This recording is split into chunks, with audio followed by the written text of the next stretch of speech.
कसं काय मग मैत्रिणींनो, कडक थंडी पडली ना. कडक थंडीमध्ये छान असा कडक मसाला चहा व्हायलाच पाहिजे. भांड्यामध्ये 1 कप पाणी टाकायचं.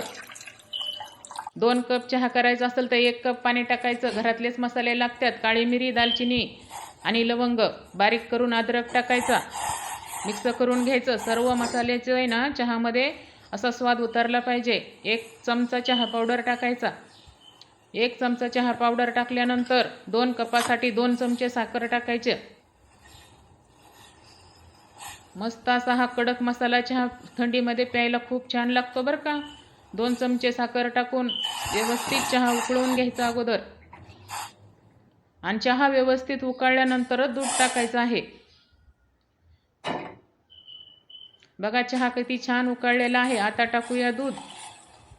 आणि दूध टाकल्यानंतर 2 मिनिटं तरी चहा छान उकळून घ्यायचा.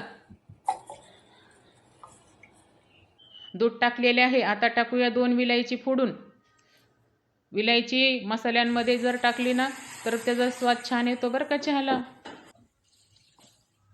मस्त असं मिक्स करून 2 मिनिटं चहा उकळून घेऊ. छान चहा उकळला की रंग पण चहाला छान येतो बरं का. छान असा चहा उकळलेला आहे आणि किती छान रंग आलेला आहे चहाला. तर हा कडक मसाला चहा थंडीमध्ये नक्की करून प्या बरं का. आणि हा चहा कसा झाला मला कमेंटमध्ये सांगायला विसरू नका. मस्त असा मसाला चहा तयार झालेला आहे. मग कडक थंडीमध्ये चहा करा आणि प्या.